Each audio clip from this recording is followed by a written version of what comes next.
Agradezco mucho la invitación, número uno, a participar en el diálogo que me tocó para esta obra, y también agradezco muchísimo la invitación a presentarlo. Ha sido muy interesante, no había tenido yo una experiencia así de reunirnos, aunque fuera virtualmente, y conversar y luego ver un trabajo impresionante que retomó lo que fuimos compartiendo, y quedaron los artículos muy ricos, como ustedes lo van a ver. Bueno, el título me llamó mucho la atención: Regreso al corazón. ¿Regresamos porque salimos de ahí?, me pregunté. ¿Cómo regresamos? ¿Cuál es el camino de regreso o de ida? Como se ha dicho aquí, tratamos de reflexionar sobre la Agenda 2030 y la doctrina social, o bueno, el pensamiento social del Papa Francisco. Lo primero un poco más fácil que lo segundo, para ver cómo lo aterrizamos. Hay una apuesta porque iglesias, gobiernos y organizaciones podamos sumar esfuerzos y caminar hacia el corazón, hacia este sueño, hacia esta utopía, ¿verdad?, que está diseñada en la propia agenda. Karen propone emprender el camino de regreso al corazón con la espiritualidad, con la vida interior y la acción social, donde está la fuerza para transformar la realidad más dolorosa. Pero, en mi opinión, el camino está difícil. Es contracorriente o en pendiente y de subida. Ante el deterioro ambiental en México no podemos ver un giro hacia lo que se necesita. Ante la necesidad de dialogar, como propone la Fratelli Tutti, estamos cada vez más polarizados y enfrentados.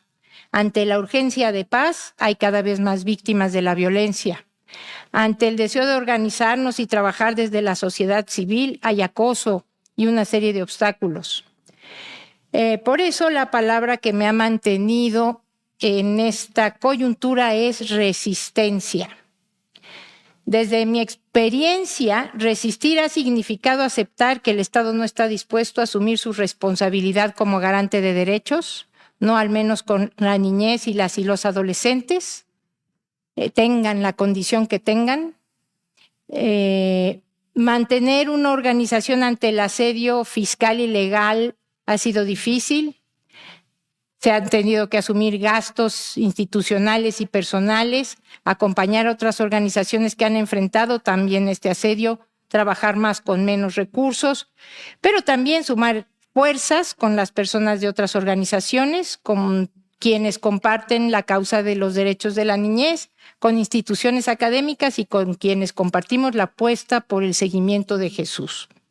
Agradezco en este contexto y en este ánimo el libro, realmente lo agradezco mucho, porque me ayuda mucho a vivir esta resistencia. No sé si voy o vengo del corazón. Lo que sé es que no me quiero salir de esta opción de vida, ni de la posibilidad de elegir libremente lo que quiero hacer y cómo lo quiero hacer.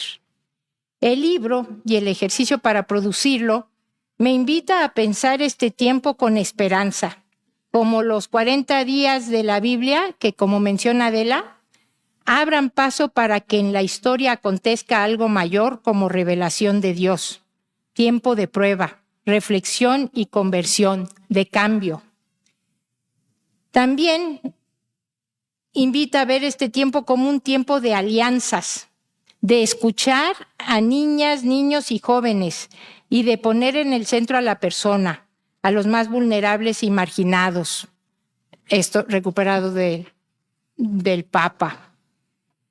Nos plantea que podemos hacer de este tiempo un tiempo de relaciones personales, de familia, de comunidad, de superar el adoctrinamiento para considerar las necesidades existenciales, un tiempo de asumir la transformación individual, y que es indispensable y que empata precisamente con la propuesta del Papa. Lo que el buen samaritano le dio a la persona víctima de la violencia fue tiempo. Eso me encantó. Y eso es tal vez lo más rico que podemos hacer, darnos tiempo. Lo más difícil para una nueva relación con la naturaleza, porque nos lleva a mayor tiempo también para las relaciones humanas. Aún no lo logro, pero por ahí podemos irle apostando.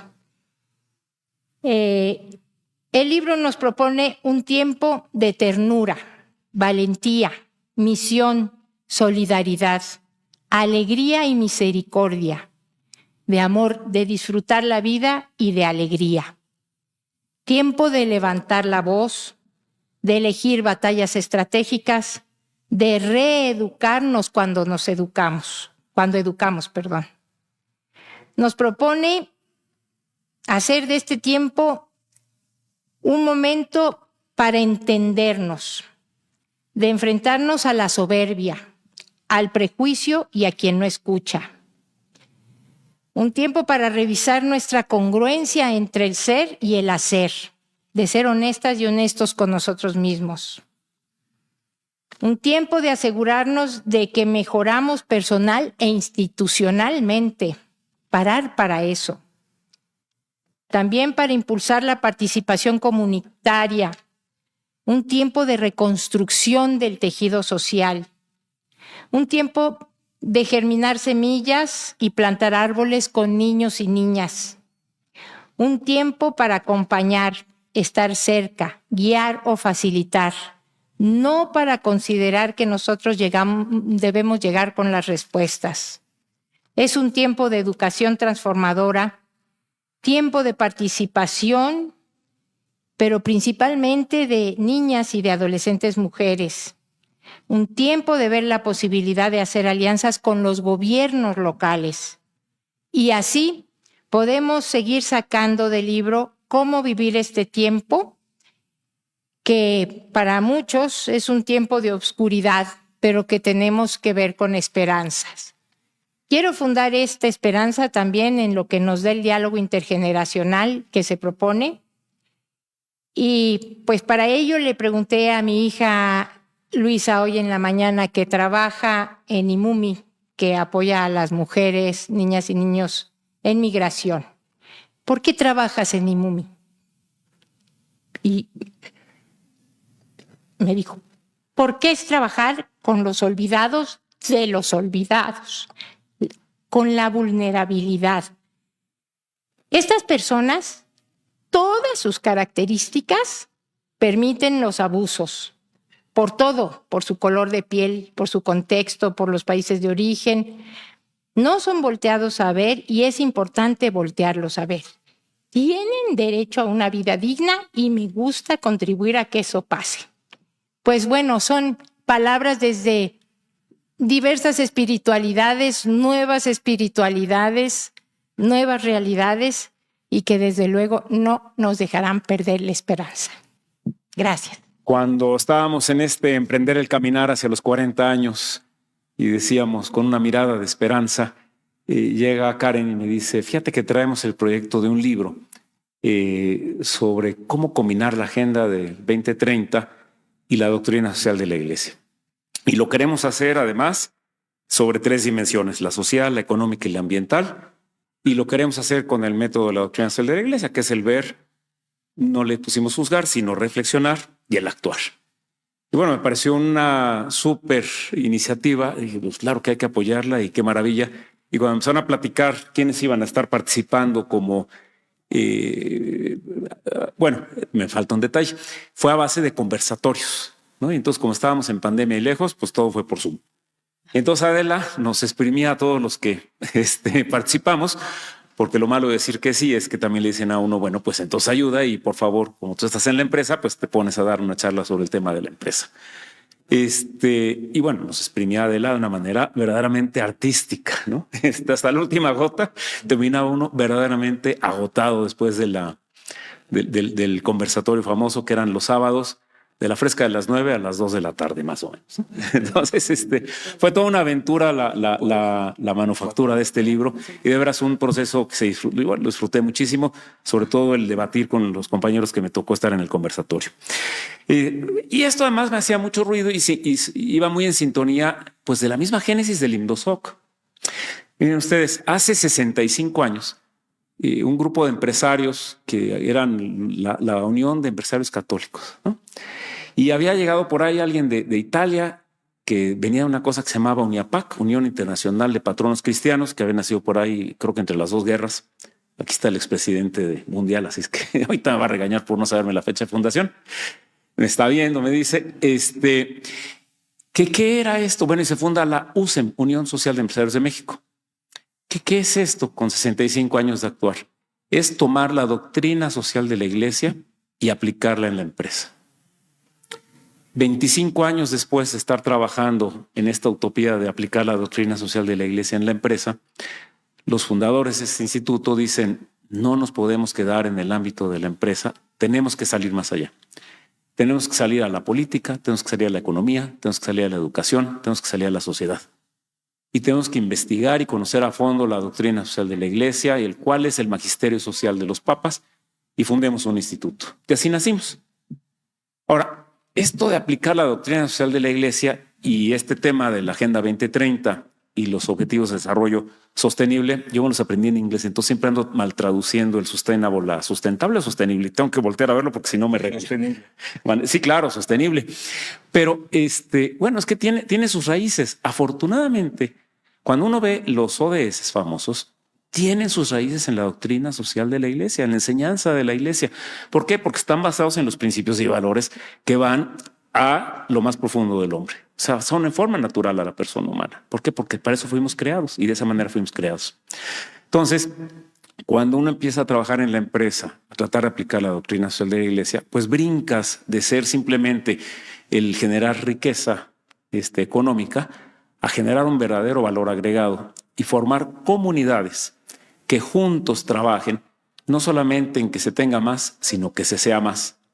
Y entonces que colaboradores, clientes, autoridades, competidores, en fin, 8 partes interesadas tengan un valor agregado como resultado del actuar de la empresa y que se haga de una manera acorde con la enseñanza del Evangelio, porque la doctrina social de la Iglesia no es otra cosa más que la puesta en práctica del Evangelio.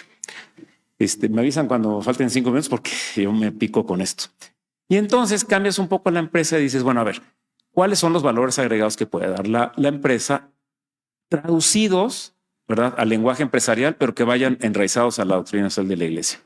Pues un objetivo social y un objetivo económico, y cada uno de ellos con una vertiente interna y externa. Entonces, económicamente externo, pues dar bienes y servicios útiles a la sociedad.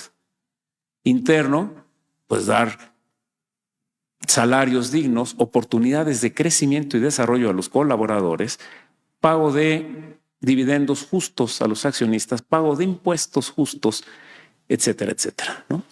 Y la parte social, pues también la interna y la externa, hacia la sociedad, decíamos, con bienes justos, sirviendo a la sociedad, participando en las comunidades, apoyando y no nada más operando y extrayendo. Y en la parte social interna, buscando precisamente la planificación de las personas y el desarrollo constante de quienes formamos la empresa. Entonces te cambia radicalmente la visión de empresa, y entonces cuando entran los principios de saber solidaridad, subsidiariedad. Bueno, es que subsidiariedad es más claro que nada. Tanto colaborador como sea posible, tanto jefe en cuanto sea necesario. Y piensen ustedes en los hijos, ¿no? Tanto hijo como sea posible, tanto padre como sea necesario.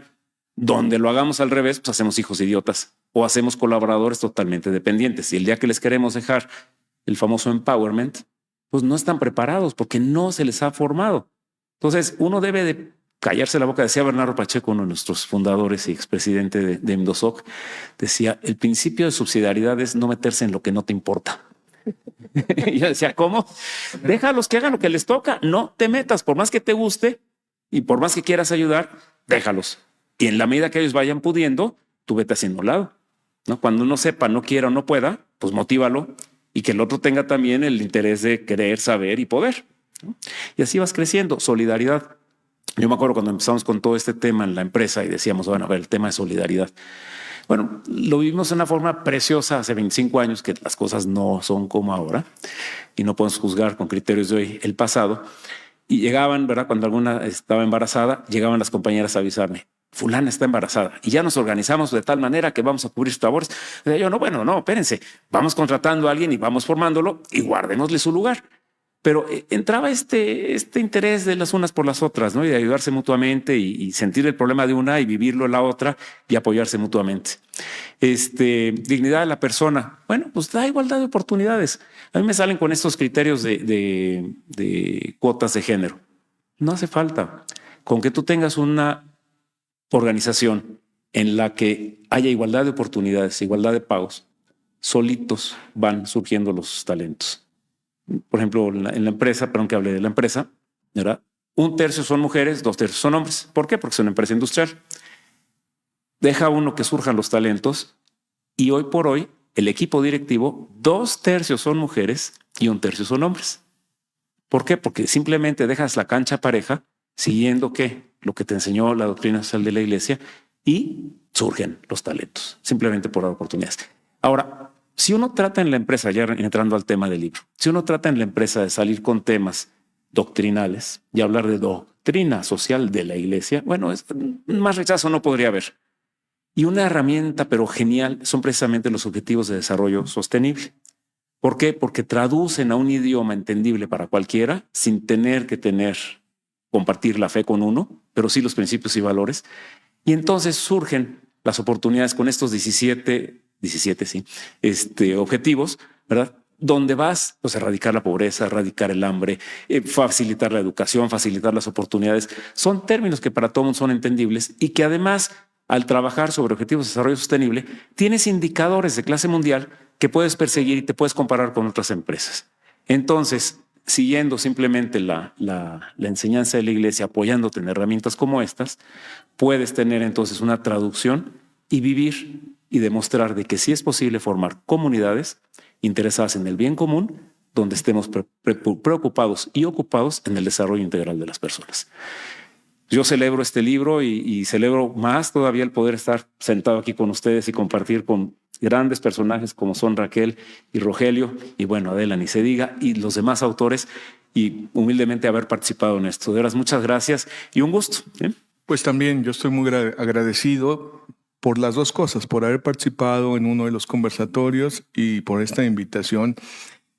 Y también estoy agradecido entonces por estar en este evento del 40 aniversario del Instituto, ser parte de su consejo y poder estar sentado aquí. Es un honor, es una responsabilidad y la agradezco. Miren, este es el libro, ¿no? Dije, lo ponemos enfrente para que todo el mundo tenga claro de qué estamos hablando. Estamos hablando de este libro, que es una obra colectiva que surge, como dijo ahorita Constantino, de una serie de conversatorios bastante largos, porque además en Zoom 4 horas y media, se dice rápido, pero no está tan sencillo. Cuando me invitaron, yo dije, ¿de veras nos vamos a hacer cuánto? Y éramos como 6, 8 en cada conversatorio, algo así. Pues sí, porque más o menos son, ahorita les cuento más. Y no en todos llegaban todos, en fin. Y dije, vamos a estar hablando 4 horas y media sin ponencia, o sea, sin presentaciones, sin discursos, sino de conversando. Adela es muy buena en muchas cosas, una en esa, en que sí estuvimos las 4 horas y media hablando en el tema y siguiendo el temario.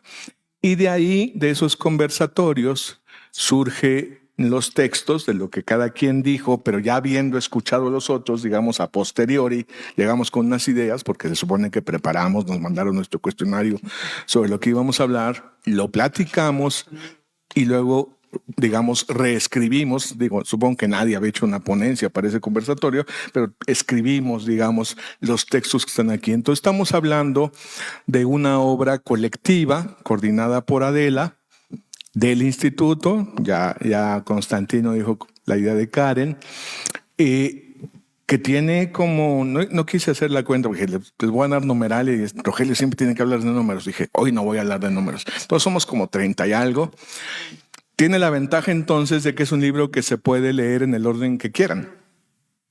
el tema que más les guste, el autor o la autora que les llame la atención, el texto que les atraiga por su título o por lo que va a abordar. Y de lo que trata, ya lo dijeron, pero a lo mejor no todo el mundo está familiarizado. Entonces dije, si nadie lo dice, yo lo explico.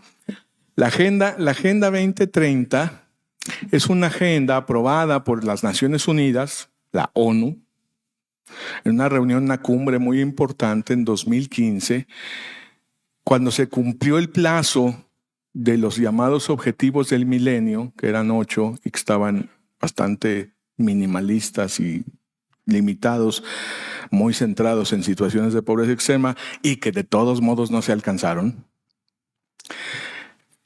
El péndulo se movió para el otro lado y entonces 17 objetivos, todos los temas, 169 metas y ahí dije que no iba a decir números, pero bueno, sí, 17 objetivos, 169 metas. ¿De qué trata esa agenda? Es una agenda que trata de todo y lo que se hizo acá en los conversatorios es agrupar una serie de puntos más para que me entiendan. El ODS 1 dice fin a la pobreza. Así se llama. Ya si ven una redacción un poquito más larga, esa no me la voy a saber de memoria, pero dice algo así como erradicar todas las formas de pobreza extrema para todos los sectores, para todos los, no sé si sectores, pero para todos los grupos de población, en todos los territorios. O sea, ese es el 1. Ahora, diría el esposo de Raquel, es el saque, ¿no? Erradiquemos la pobreza extrema en todos los territorios, para todos los sectores, para todas las situaciones, para todos los grupos de población. Bueno. Luego ya vienen las metas, dice acabar con la pobreza extrema, nadie con un ingreso menor a no sé cuánto, para no decir el número, y etcétera. Reducir a la mitad. Ese es el 1, ¿no? El 2 es hambre cero, nadie con inseguridad alimentaria. El 3 es salud para todas y todos. El 4 es educación de calidad. Y ahí váyanse, pasa uno. Hay uno que siempre me llama la atención, que es algo de los mares. Entonces dije, qué buena onda, lograron colar la agenda de los mares. Pero es esto, los temas sociales, los temas económicos y los temas ambientales, la dimensión, porque más que los temas, las dimensiones social, económica y ambiental. Y como esa agenda, en torno a unos objetivos, ¿qué queremos que pase? Eso fue en Naciones Unidas 2015. Y lo que se le ocurrió a Karen, no sé a quién, pero Karen lo trajo al Limnoso, que es, y si vinculamos la reflexión de qué tiene que ver eso con el pensamiento social cristiano, con la doctrina de la Iglesia y sobre todo con lo que está diciendo el Papa Francisco, a ver qué tanta coincidencia, diferencia, a ver qué sale. O sea, ahora sí que si leemos la agenda, los ODS, desde nuestra raíz común, o no sé cómo llamarle, nuestros principios, los que nos unen en este instituto que es el pensamiento social cristiano. Y salió una reflexión bien rica. Déjenme decirles, les adelanto, muchas de las autores que estamos aquí decimos 1000 veces mejor la doctrina y el pensamiento del Papa Francisco, está mucho más arriba, mucho más profundo y es mucho más exigente.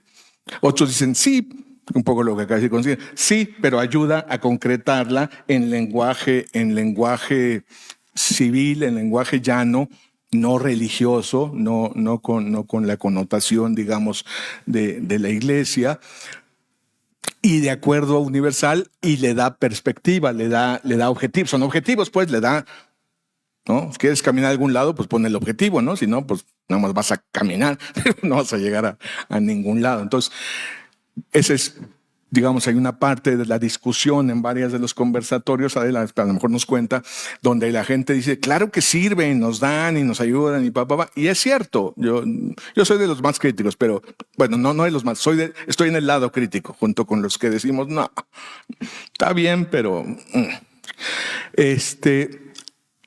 Entonces, es una reflexión bien interesante porque en el fondo de lo que estamos hablando es de los grandes desafíos del mundo, la crisis ambiental, la crisis de la desigualdad, la crisis de la violencia, de las migraciones, qué bueno que trajiste la voz de Luisa, que son desafíos globales del mundo de hoy, para pensarlos en clave de diálogo entre lo que se podría llamar un consenso global sobre a dónde deberíamos caminar como mundo y lo que el Papa y la doctrina están diciendo sobre eso mismo, en Laudato, en Fratelli Tutti, en fin. Y pues ya no les puedo contar todo lo que dice ahí, porque además es una discusión. Van a haber pluralidad, no van a haber consenso de que todos digamos lo mismo, van a haber matices, y ahí les cuento, en mi conversatorio era pobreza, desigualdad y trabajo. Dije, ay, me lo mandaron a hacer. Qué bonito, gracias Karen, yo quería estar en ese. Porque es el objetivo 1, el 7 y el 10, o sea, no es que fueran en orden. En cambio, la primera mesa era el 2, 3 y 4, sí iba bonito en orden, pero el mío, comillas, en el que yo estuve, pues, era 1, 7, 10, que combinaban perfecto. Salió bonito, ¿no? Y había compañeras y compañeros, ahí están sus textos, mucho más del aspecto ambiental y rural, y en fin, había... El grupo siempre fue plural, bueno, en el que yo estuve, pero viéndolo el resto de los textos, fueron grupos plurales. Van a ver entonces un abordaje, pues eso, plural, diverso, con coincidencias, por supuesto, con muchas confluencias, pero también con muchas miradas que enriquecen. A quien le guste esto de ver diferentes miradas para tratar de entender mejor las diferentes perspectivas, este es un buen libro para eso. Termino entonces mi comentario diciéndoles, pues ojalá sí lo vean, con la ventaja que les dije, cada texto se lee en ¿qué? 3, 4, 5 minutos, o sea, y pueden leerlo en el orden que quieran, insisto, o sea, no tiene un orden, pues yo diría que por ningún lado, tiene un orden de publicación y de cómo se hicieron los conversatorios, pero lógicamente pueden entrar por lo que uno más le interese. Y solo déjenme hacer 2 comentarios. Mi posición frente a los ODS es, los ODS no es que estén mal, la filosofía está maravillosa, el lema que nadie se quede atrás me parece que nos hace mucho bien, aunque hay alguien ahí que dice, somos mucho más que eso. Bueno, está bien, somos mucho más que eso, pero con que nadie se quede atrás yo sí me conformaba, ¿no? Como para vivir en una sociedad donde no dejemos a nadie atrás. Pero a la hora de, ¿cómo es la ONU? Y ahí va mi segundo comentario. La ONU es un organismo de gobiernos.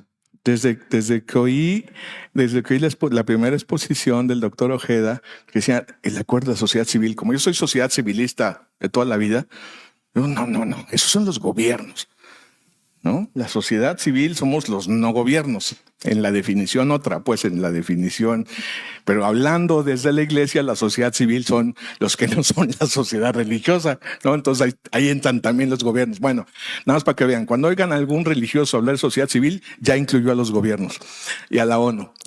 Y cuando nos oigan nosotros, pues no, la sociedad civil somos los no gobiernos.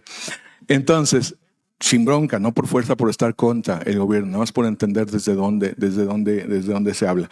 Es el consenso global, no más avanzado, más concreto de unos objetivos, de dónde queremos ir, y solo hago el comentario.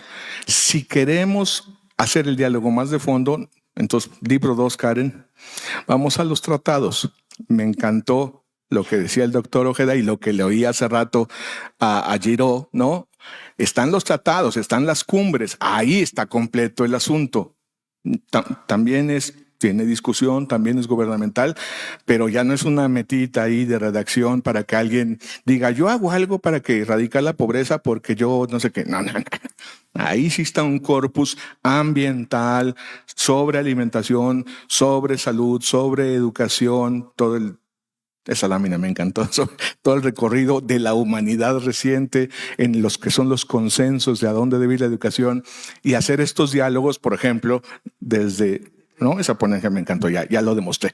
Pero digamos, hacer estos diálogos entre pensamiento social, enseñanza del Papa Francisco y lo más avanzado del pensamiento que está arribita de los ODS. No estoy hablando mal de los ODS, no estoy diciendo, es como, está bien, pero en la aplicación luego ya se hace cada cosa. Mi pelea más es con las aplicaciones, con los programas. Bueno, pero esa es mi posición. Está mucho más padre el libro, no me hagan mucho caso a mí, pero dijeron que comentar algo de lo que discutimos.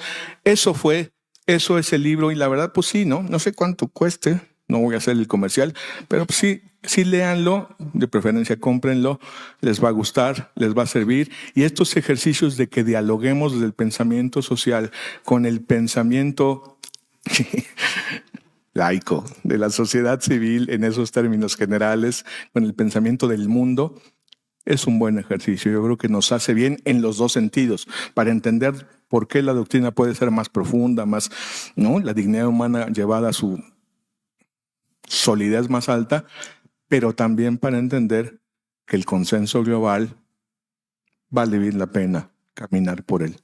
Con eso me conformaba como creyente, aunque nos hiciéramos caso a lo que dicen los tratados internacionales, los ODS y todas estas cosas. Muchas gracias. Bueno, pues antes que nada, muchas gracias por haber venido. Muchas gracias porque aparte el horario, pues como que no pensábamos que no ayudaba y ahorita pues resulta que viendo sala llena lo motiva. Me siento muy motivada. Muchísimas gracias.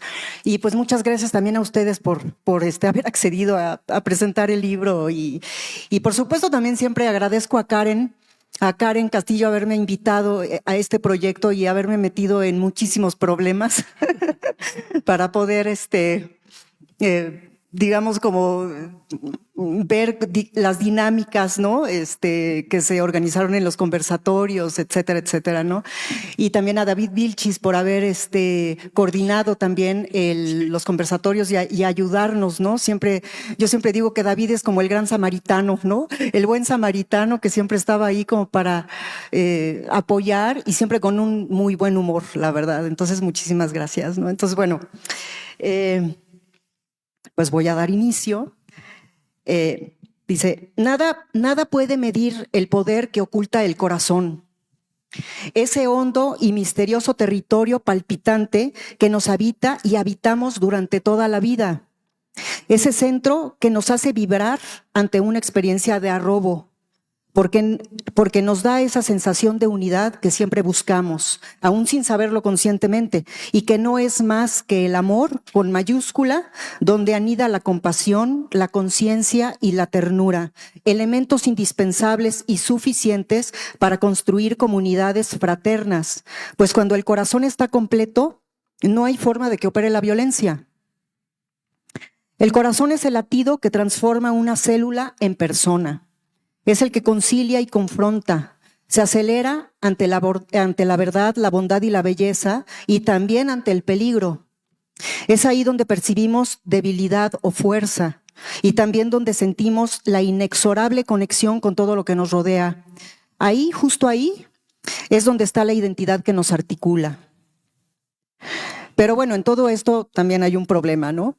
Tenemos al mismo tiempo un sistema detractor, sin rostro, pero omnipresente y profundamente violento por sutil y perverso, cuyo propósito ha sido penetrar en la conciencia colectiva a través de una educación castigadora, que se ha encargado de cerrarlo, ¿no? De cerrar el corazón, pues nos ha enseñado a adoptar todas las formas del temor y nos exige actuar a contracorriente, en función de un desarrollo sostenido en la jerarquía y en la competencia. El resultado, obviamente, es la desigualdad social, económica y ambiental. De ahí que la paz positiva, el amor por la naturaleza y la fraternidad, pues no se da, ¿no? En Fratelli Tutti, por ejemplo, el Papa Francisco señala que la soledad, los miedos y la inseguridad de tantas personas que se sienten abandonadas por el sistema se vuelven terreno fértil para las mafias. Y explica que las mafias se presentan como protectoras de los olvidados a través de diversas ayudas, mientras persiguen sus intereses criminales, ¿no? También dice que hay una pedagogía típicamente mafiosa que con una falsa mística comunitaria crea lazos de dependencia y de subordinación, de lo que pues es muy difícil liberarse. Entonces, bueno, ante este problema de violencia creciente, así como la necesidad de desarticularla por medio de la consolidación de comunidades fraternas, Karen Castillo me invitó, y le agradezco profundamente, te agradezco profundamente esa oportunidad, Karen, a organizar encuentros de especialistas en temas sociales, económicos y ambientales para que su reflexión centrada en los 17 Objetivos de Desarrollo Sostenible de la Agenda 2030, el pensamiento social cristiano y el magisterio del Papa Francisco se convirtiera en un libro conmemorativo de los 40 años de Indosoc. Pues bueno, fue así que nació Regreso al Corazón, Agenda 2030, Pensamiento Social Cristiano y Magisterio del Papa Francisco, en un momento auspicioso. Pues para el pensamiento social cristiano, el número 40, hablando de los números, bueno, pues tú no lo dijiste, pero pues yo sí. El número 40 se relaciona con los días en los que Jesús ayunó en el desierto antes de comenzar su ministerio público. De ahí que se considera un número de purificación y renovación. Pero no solo eso, sino que el libro está conformado por 33 especialistas y el 33 nos remite a la muerte de Jesucristo, que habla del sacrificio redentor, de la solidaridad con el sufrimiento humano y con ello de la máxima expresión de amor hacia la humanidad, ¿no? Entonces, por ello, el título que le debemos y agradecemos a Ana Cataño aquí presente no puede ser más pertinente, ¿no? Regreso al corazón nos hace volver la mirada a ese núcleo común que opta por la vida. Pues las 33 personas que compartieron sus testimonios en 6 conversatorios son ejemplo vivo de la inteligencia sensible que observa con discernimiento las causas y consecuencias de la conflictividad social. Reflexionan en los posibles impactos que la paz con justicia, libertad, dignidad y verdad podrían tener sobre la opresión, la deshumanización y la dominación estructural que tanto ha afectado a la población mundial. Y toman postura desde la que sugieren acciones concretas en las que se coloque a la persona al centro de la toma de decisiones y con ello se logre una verdadera transformación social, ¿no? Entonces, bueno, pues por eso tenemos la esperanza de que el contenido de este libro se extienda y sea de inspiración para liberarnos de las mafias de distinto calibre. Las de los gobiernos que operan no para servir, sino para servirse de la sociedad. Las de muchas empresas e industrias que se enriquecen a costa de la pobreza del 90% de la población mundial. Y las que ocupan las células delictivas que se crearon como producto de la enorme desigualdad y ahora nos gobiernan de forma indirecta, ¿no? En ese sentido, Regreso al Corazón no solo es libro, es comunidad fraterna que responde al signo de los tiempos, pues su realización no ha dependido exclusivamente de mí, ¿no?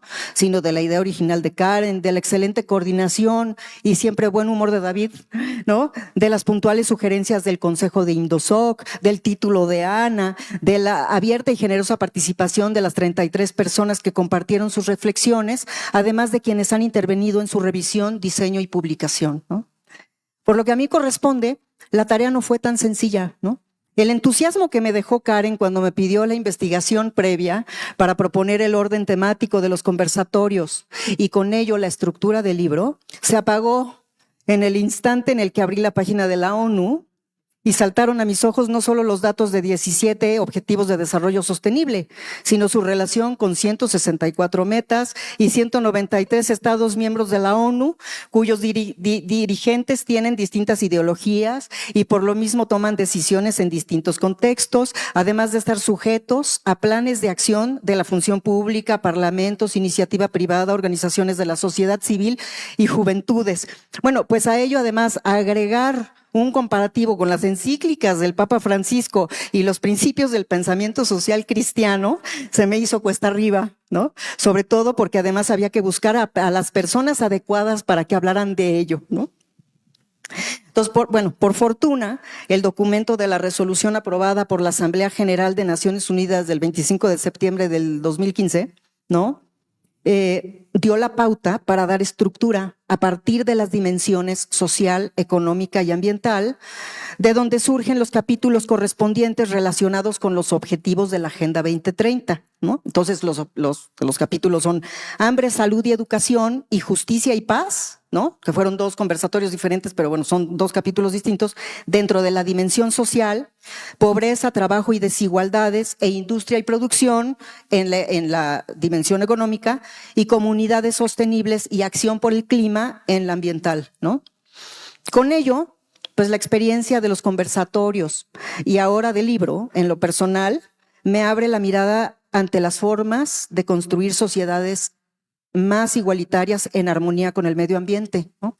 Me deja una mayor necesidad de una transformación estructural en los modos de producción y consumo a partir del fortalecimiento del Estado para una adecuada canalización de los flujos de financiamiento privado, la movilización interna de los recursos, la generación de un empleo digno, bien remunerado y de calidad, como llave maestra del desarrollo inclusivo, el desarrollo de la autonomía física, económica y política de las mujeres, la consideración de los derechos de la infancia, una gobernanza global que refleje los intereses locales de las comunidades, la importancia de crear acuerdos multilaterales más simétricos de desarrollo y la urgencia de una correcta gestión de riesgos ante los eventos catastróficos a causa del cambio climático, entre muchas cosas más, ¿no? Que tienen que ver desde luego con una narrativa centrada en el corazón. También me dejan como enseñanza que el corazón es el núcleo de la fraternidad, desde donde observamos nuestra interconexión e interdependencia como seres humanos y con la naturaleza. Al darnos cuenta de que somos parte de una única familia humana, permitimos de forma natural que nuestras motivaciones más profundas se expresen en el autocuidado, cuidado y solidaridad. La fraternidad nos impulsa a actuar en beneficio de los demás y trabajar juntos para abordar los desafíos sociales, construyendo comunidades más inclusivas y justas. Con esta conciencia podemos desarrollar una actitud de gratitud, reverencia y cuidado hacia la tierra y hacia todas las formas de vida que la sustentan. Muchas gracias.